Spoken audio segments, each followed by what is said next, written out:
वजारत दाखिला इत्तलात और दिफा के कलमदान तब्दील किए जाने का इम्कान है। वजीर दाखिला आप जानते होंगे शेख रशीद साहब हैं, वजीर इत्तलात जो है वो फवाद चौधरी साहब हैं और वजीर दिफा जो है वो परवेज खटक साहब। दोनों लोग जो है वो ये सीट चाहते थे, शेख रशीद साहब भी, परवेज खटक साहब भी। एक और इंटरेस्टिंग खबर जो मैं आपके साथ शेयर करना चाहता हूँ वो है जनाब अली अमीन गंडापुर साहब के हवाले से।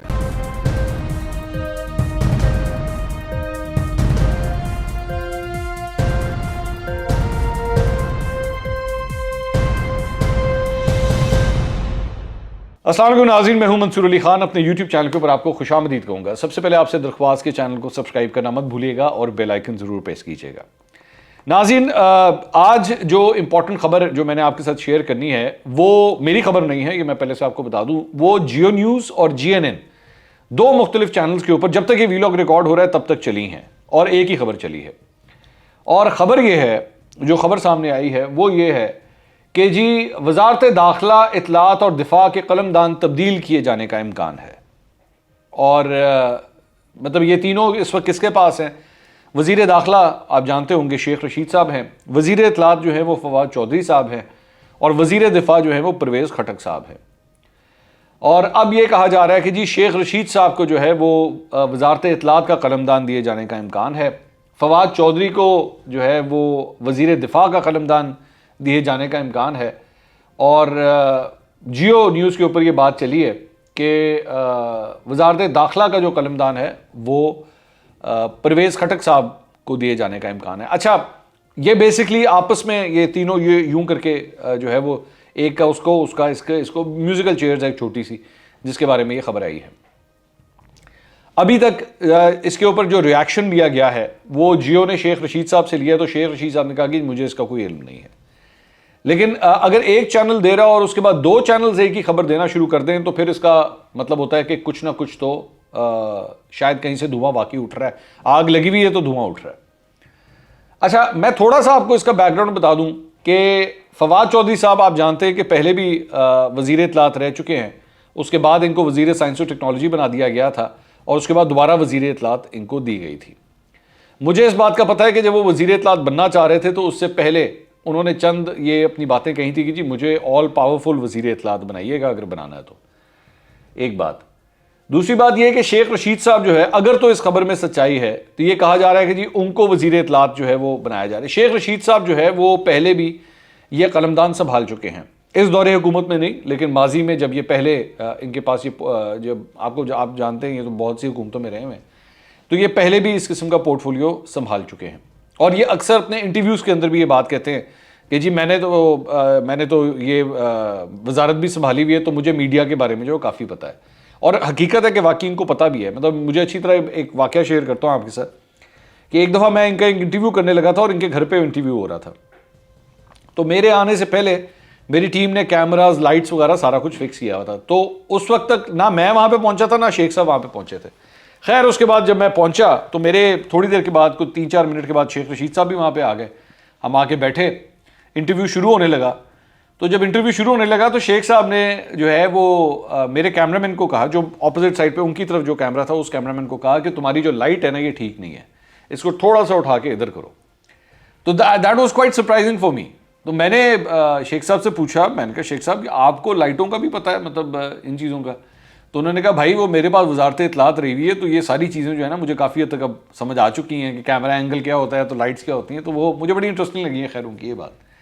अच्छा, शेख साहब के बारे में एक जो जारी बात है वजारत दाखिला इस वक्त उनके पास है, लेकिन एक जो शेख साहब का जो एक थोड़ा सा स्पीड ब्रेकर आया था ना इस सारे मामले के अंदर, वो आया था आपको याद होगा जब तहरीक लब्बैक का धरना हो रहा था और तहरीक लब्बैक जो है वो GT रोड के ऊपर निकली हुई थी।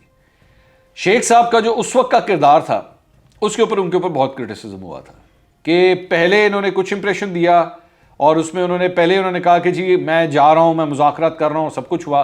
उसके बाद इन्होंने उनके ऊपर पाबंदी का ऐलान कर दिया और बताया कि जनाब ये जो सियासी जमात है ये कितनी ख़तरनाक हो चुकी है, ये मिलिटेंट हो चुकी है और ये पता नहीं क्या क्या कुछ हो चुका है, और उसके बाद उसका ऐलान किया। लेकिन उसके बाद मामला को रिजॉल्व करने के लिए शेख साहब को बिल्कुल सीन से बाहर निकाल दिया गया। मतलब वज़ीर दाखिला जो है वो इस मामले में जब इसको हैंडल करना चाहिए था उसको उठा के बिल्कुल साइडलाइन कर दिया गया और उसके बाद शेख साहब जो है वो साइडलाइन हुए, काफ़ी देर तक खामोश रहे। हम शेख साहब को ज़्यादा एक्टिव नहीं थे, लेकिन उसके बाद आहिस्ता आहिस्ता आहिस्ता आहिस्ता जो है वो दोबारा एक्टिविटी शुरू हुई। तो लेकिन अगर उनको वजारत, मेरी नज़र में अगर उनको वजारत दाखिला से हटा के वज़ीर इत्तलात बना भी दिया गया तो ही, I don't think he would mind that, क्योंकि उनको मीडिया बहुत पसंद है। Frankly speaking, he loves giving interviews. उनको ये फील होता है कि वो मीडिया के लिए बने हैं, मीडिया को अंडरस्टैंड करते हैं, मीडिया की नब्ज़ को अंडरस्टैंड करते हैं। कभी मीडिया वालों के साथ मैंने उनको नोट किया, वो ठीक है, वो थोड़ा बहुत अपने वो टशन वगैरह दिखाते हैं, लेकिन he is not on bad terms with the media. मतलब जिस तरह यहाँ पे चंद लोग हैं, शहबाज गिल साहब जैसे लोग हो गए, उनकी ख़राब हुई है कई एंकर्स के साथ, मीडिया चैनल्स के साथ, अपनी ज़बान की वजह से, अपने एटीट्यूड की वजह से। शेख रशीद साहब इस किस्म के नहीं हैं। शेख रशीद साहब बना के रखते हैं। शेख रशीद साहब की कोशिश होती है ज़्यादा, अलबत्ता उनकी हामिद मीर साहब के साथ एक प्रॉब्लम है, जो मेरी इतला के मुताबिक हामिद मीर साहब के साथ उनका एक मसला है और बड़ा पुराना चल रहा है। बाकी इसके अलावा मुझे नहीं याद पड़ता। हाँ, एक और एंकर है, मैं उनका नाम नहीं लूँगा, एक और एंकर के बारे में मुझे पता है कि उनके साथ भी उनका एक इशू है, लेकिन ज़्यादातर लोगों के साथ जो है वो ठीक है। मतलब चैनल्स के साथ वो अवेलेबल होते हैं अपना पॉइंट ऑफ व्यू देने। आपने नोट किया होगा, कभी भी कोई इंसिडेंट होता है, शेख साहब फ़ौरन अवेलेबल होते हैं, फ़ौरन आते हैं, अपना मतलब चैनल से कॉन्टैक्ट करते हैं और अपना पॉइंट ऑफ व्यू देते हैं। तो शेख साहब would not mind that job, frankly speaking, he would not mind that job, he would actually like it, मेरा ख्याल में। उसके बाद आ जाएं आप वज़ीर दिफा के मामले के ऊपर, कि वो ये कहा जा रहा है कि परवेज़ खटक साहब को वहाँ से हटा के शेख साहब की जो मिनिस्ट्री है वो उनको दी जा रही है। अच्छा, मेरे पास जो इतलात हैं वो ये हैं कि जब इमरान खान साहब की हुकूमत बनी थी 2018 के अंदर, तो इस नुक्ते के ऊपर जो है वो टाई पड़ा हुआ था। ये जो वजारत दाखिला का मामला था ना, इसके ऊपर टाई पड़ा हुआ था। टाई इन ए सेंस कि दोनों लोग जो है वो ये सीट चाहते थे, शेख रशीद साहब भी और उस वक्त क्या कहते हैं परवेज़ खटक साहब भी। परवेज़ खटक साहब का मामला ये था कि परवेज़ खटक साहब को आप जानते हैं कि वो साबका सीएम रह चुके हैं केपी के, तो इस मरतबा उनको जो है वो उधर नहीं भेजा गया था और उनको इस साइड पे लेकर आए थे, मतलब नेशनल असेंबली के अंदर लेकर आए थे। तो यहाँ पे वो चाह रहे थे कि अगर मुझे रखना भी है तो मुझे बड़ी कोई इंपॉर्टेंट मुझे पोर्टफोलियो दिया जाए।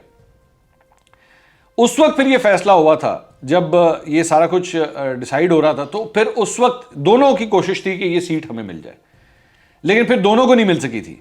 और ये मामला जो है उसके बाद इनको वजारत दिफा दे दी गई, उनको वजारत रेलवे दे दी गई, और ब्रिगेडियर एजाज शाह जो हैं उनके नाम ये कलमदान निकला था और उनको जो है ये कलमदान दे दिया गया था।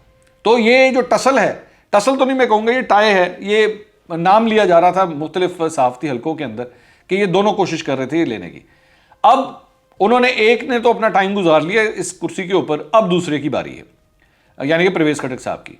अच्छा, परवेज़ खटक साहब, एक और कंस्पिरेसी थ्योरी है, मैं इसको खबर नहीं कहूँगा, कंस्पिरेसी थ्योरी है कि परवेज़ खटक साहब की वो जो नाराज़गी थी पिछले दिनों, जिसमें काफ़ी हद तक वो मीडिया के ऊपर भी आया, सब कुछ आया, उसके बाद परवेज़ खटक साहब के साथ जो है ना वो पैचअप करने की और मामला को हल करने की जो है वो कोशिश भी की जा रही है। इससे पहले जो वजारत दिफा का पोर्टफोलियो उनके पास था, वजारत दिफा जो है वो एब्सोल्युटली एक साइलेंट मोड का एक वजारत है। उसके अंदर आपका कोई ज़्यादा रोल नहीं होता, आप कोई ज़्यादा काम नहीं करते, ना तो आपकी कोई ऐसी कोई प्रोमिनेंट कोई जगह होती है। तो फवाद चौधरी साहब को वहाँ पे ले जाया जा रहा है और इनको जो है वो वजारत दाखिला दी जा रही है।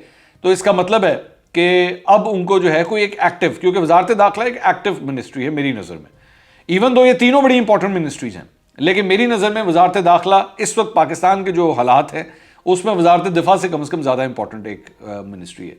तो मेरी नज़र में परवेज़ खटक साहब को अगर ये दिया जाता है, क्योंकि अभी ये सिर्फ इम्कानात की हद तक ये खबर चल रही है, तो वो परवेज़ खटक साहब की एक प्रमोशन होगी मेरी नज़र में, एक गैर फ़ाल किस्म की मिनिस्ट्री से उठा के उनको एक एक्टिव मिनिस्ट्री के अंदर जो है वो ले जाया जाएगा। और मेरा ख्याल में शायद इससे जो उनकी नाराज़गियाँ थी, वो जो उनका ये कहना था कि जी हमारे साथ बड़ी ज़्यादती हो रही है, और वो सब कुछ आपको याद है, वो जो सारा कुछ पहले रिपोर्ट हुआ था परवेज़ खटक साहब के हवाले से, वो भी है काफ़ी हद तक जो है वो मामला हल हो जाएगा। अच्छा, एक और इंटरेस्टिंग खबर जो मैं आपके साथ शेयर करना चाहता हूँ वो है जनाब, मैंने कल भी इसके ऊपर व्लॉग किया था, वो थी अली अमीन गंडापुर साहब के हवाले से। उस हवाले से एक और डेवलपमेंट ये हुई है कि आज एक बाकायदा तौर पर प्रेस रिलीज जारी की गई है इलेक्शन कमीशन ऑफ पाकिस्तान की जानिब से, स्क्रीन के ऊपर आप देख रहे हैं।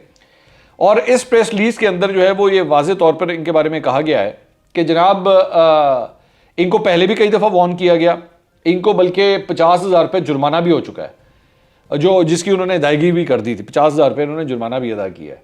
लेकिन इसके बावजूद इन्होंने जो है वो 15 दिसंबर को जाके इसके बावजूद पहले 5 दिसंबर को इनके खिलाफ कंप्लेन आई, इनको जुर्माना किया गया, इन्होंने 50,000 रुपये जुर्माना पे किया। जुर्माना पे करने के 10 दिन के बाद 15 दिसंबर को दोबारा इन्होंने यही जाके पब्लिक रैली से खिताब किया। और उसके बाद इस सिलसिले में जो डिस्ट्रिक्ट मॉनिटरिंग ऑफिसर है उसने बाकायदा तौर पर कंप्लेन इनके खिलाफ जो है वो इलेक्शन कमीशन ऑफ पाकिस्तान में जो है वो दी। अब इनको कल एक दोबारा नोटिस जारी किया गया है। अब हुआ क्या है कि इलेक्शन कमीशन ऑफ पाकिस्तान ने 1 फरवरी को इनका जो बाकायदा केस है उस केस को अब हेयरिंग के लिए रख लिया है और 1 फरवरी को जो है वो उसकी समाअत होगी और उसमें इस सिलसिले में वजीर को और उनके भाई उमर अमीन गंडापुर को जो है वो नेसेसरी जो नोटिस हैं वो भी जारी करने का फैसला कर लिया गया है। मेरी इतलात के मुताबिक जो मेरे पास मेरे सोर्सेज से मुझे खबर आ रही है वो इलेक्शन कमीशन ऑफ पाकिस्तान ये समझता है कि इनको काफ़ी मौके दिए गए, इनको नोटिस दिए गए, इनको वार्निंग्स दी गई, इन्होंने जुर्माना भी अदा किया, लेकिन शायद ये समझते हैं कि यार ये मेरा कोई कुछ नहीं कर सकता। ये बात मैंने वैसे कल भी कही थी।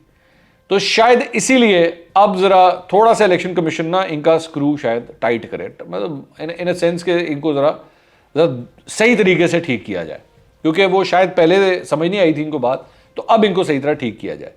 और इस सिलसिले में मेरी इतलात के मुताबिक इलेक्शन कमीशन ऑफ पाकिस्तान इनकी और भी एक्टिविटीज़ को मॉनिटर कर रहा है कि ये किधर वायलेशंस जो हैं वो कर रहे हैं। तो अगर तो ये कोई खातर खा अपना जवाब ना दे सके तो he could actually be in big trouble.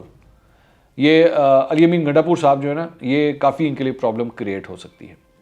ये इतलात थी। अगले वीलॉग में दोबारा मुलाकात होगी। अल्लाह हाफ़िज़।